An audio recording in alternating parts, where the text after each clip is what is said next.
We've since been joined by Joyce Daniels, a social engineering practitioner. Good morning, Ms. Daniels. Thank you so much for having me. Glad to be here. Good. So tell us what your experience has been in this political space we're talking about.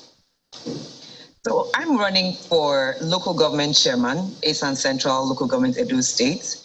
And my experience has been very interesting. Two major things I've taken away so far. Number one, you have to be present to be given room, as it were. I've been told several times, I've heard it over the years, that we want to be more included. We can only be included when we show up. And the showing up is challenging because of various factors, which I will not bother mentioning. Number two, I also had this understanding that politicians are predominantly bad and wicked. And so, we shouldn't associate with them. I will say, but Joyce, before you go on, you say that politicians are wicked, and basically that they're bad people. But now you are one of them. So are you a bad person? I'm clarifying something. Please follow me. I said we've had an understanding, some idea that politicians are bad and wicked. I'm saying that in my experience, I've seen that there are more people who are ignorant of how to fix the problems. And so it's like going to a doctor who has not been to medical school and they're doing trial by error, touching different parts of your body to fix when they don't know exactly what to do.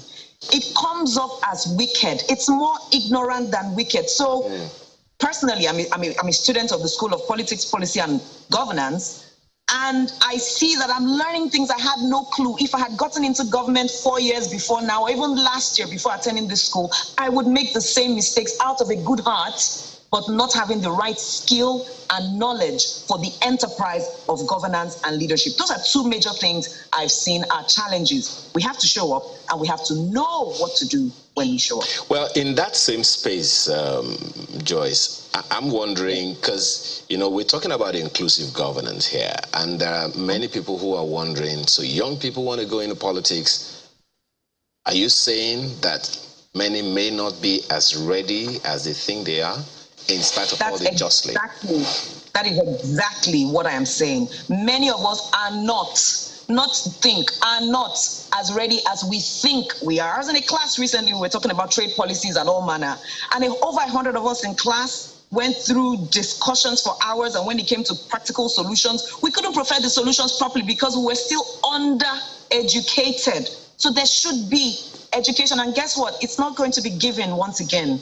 It's going to be taken. You're going to have to enroll in a school. You will pay your fees. You will learn it, and then you will present yourself. Else you will make the same mistakes, because we come in with a lot of sentiments and emotion that will not translate to conversion in leadership. But there are those who also wonder, hey, a good number of these young people run very, very successful businesses. There are those who cite the NSAS, how it was so well organized before it was hijacked or derailed one way or another. I mean, so some will be wondering if young people can do that within such a short time. Who says it's not possible for them to do the same thing in governance? Nobody.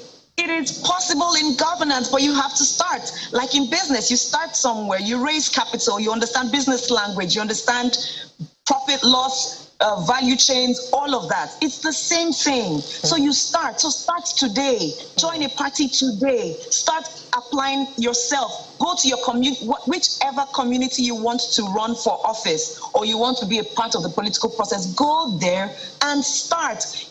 Every one of us, I've been in business for 15 years. Many of us have been in business. You don't just jump. You get in and you pay your dues, as it were. You pay the price, you make the sacrifices. You grow in business. You keep learning. You keep going back to business school. You keep improving. And sometimes you get into mergers and acquisitions. It's the same thing in politics. Start now, and let's grow together. Nobody's keeping us out. We just need to get in and start. Some people are not everybody is a business person.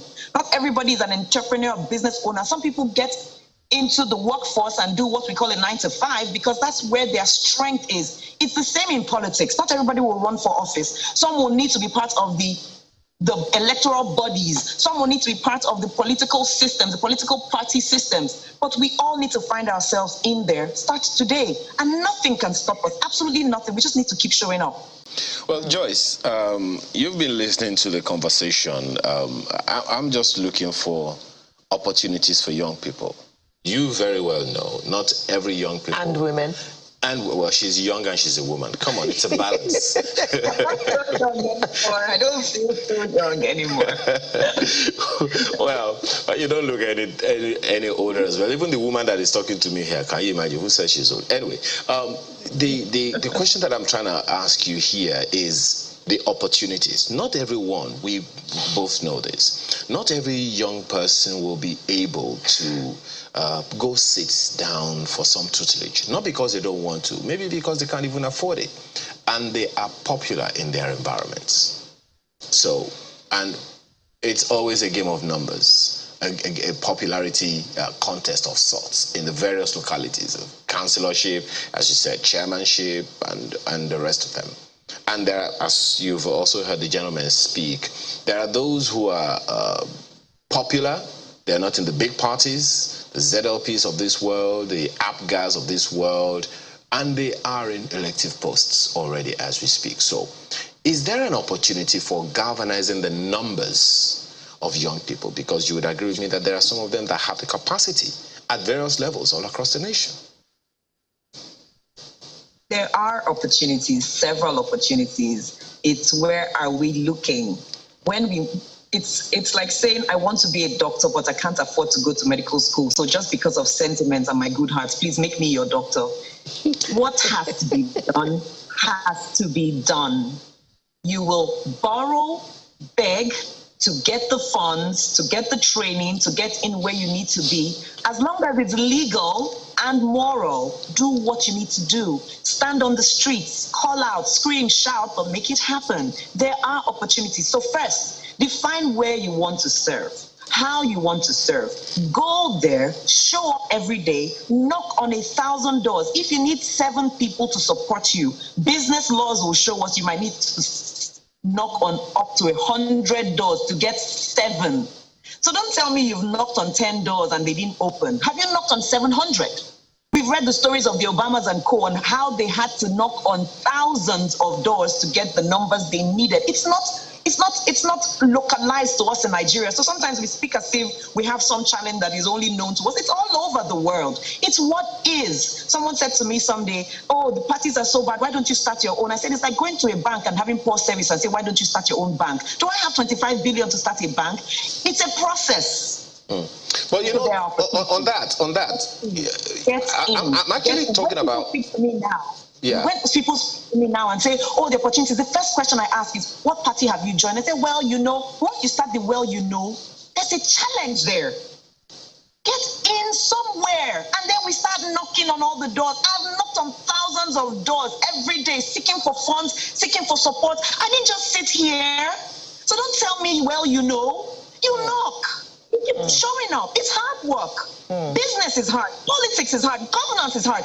Being a parent is hard. Do the hard work. Joyce. Yes, ma'am.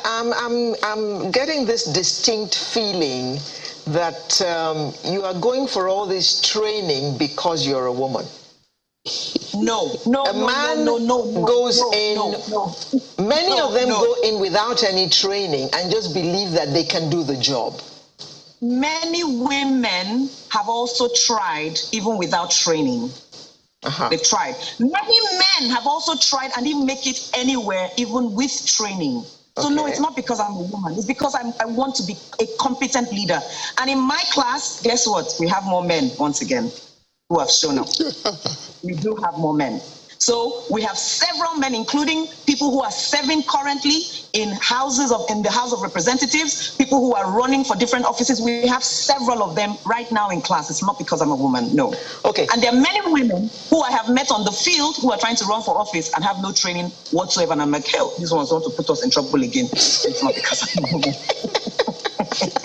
Joyce, you know that they say that everything a woman wants to do, she has to work twice as hard as the men, which is where I was going. Is that the case here as well? Personally, I haven't seen it as such. I'm not going to discount other people's experiences. It has not been my experience. What I am going through, I can see all the other men go through exactly the same. That's my personal experience. I know some people have had it more difficult. I cannot discount. I don't have all the details. In my personal experience, I haven't had it harder because I'm a woman. That's my personal experience. Okay, now speak to the inclusiveness in this whole process that we're talking about, Joyce. What do you think as a nation we are losing? I'm happy that you are speaking to the locality of politics. The how local politics is and how you need to show up, as you said, and all of that. So, do you think we have, as a country, and I know you've been checking, around, looking through all over the place to see how things have been done. Do you think, as a nation, gunning for another round of elections, we have a mind of inclusiveness in the electoral process? There is a mind and a willingness to. There is the other part of the deal, which I would say is the process. And I want to be clear. In my experience, the process will sift out not only women, it will also sift out men. I haven't seen any clear-cut extra effort, besides, of course, like my party, the People's Democratic Party, allowing us to get our nomination forms for free. Yes. There is cultural, well, let me not go into all that. So But isn't it part of it? Isn't it part of the entire thing? There are those who look at those cultural influences, religious influences, political influences, and all those things. Don't you see them as being cogs in the wheel as well, one way or another? They're not local to Nigeria. We'll keep asking and negotiating. In my hometown, till the last meeting I attended, culturally, women don't speak in the town hall meetings. I was allowed to speak because I'm an aspirant. Culture. And it is said culture will not change right there at the town hall meeting. We will keep making the negotiations until someday it does happen if we stay true to it. Culture. So what can we do? I would say, I only know about the solutions. Women, please, if you have the willingness and you have the courage, because men and women alike need courage, come out, show up, join in, join the different wolf packs now. We have, for example, the Elect Our Future Lawmakers program. We have different groups of people, of organizations, different organizations supporting women, even with funding, with communication efforts, with media presence, and all of their groups. So just come out first. Okay. Join in. Okay. Just try. Okay, I'll let you speak. Ezekiel. I don't know, Joyce, you want to try? Because transformation takes time, because transformation takes presence, being there. So I will not agree that it is only an old mindset. Parties are made up of people. In my party, we have progressive minds. We have people who are thinking for today, the same way we have people who are thinking for 20 years ago, the same way it is in my village, the same way it is in my church. And I always say it, and I do not mince words. As long as... Let me get back my time. As long as... Let me get back my time. We're running out of time. Joyce, your last word, please. My last word is, there are no last words. The conversation will always continue. Of course. Do what you need to do and get in today. Thank you so much for this privilege.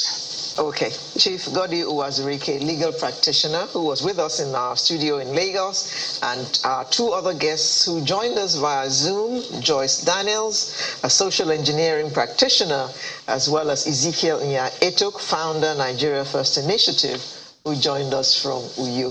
Thank you very much.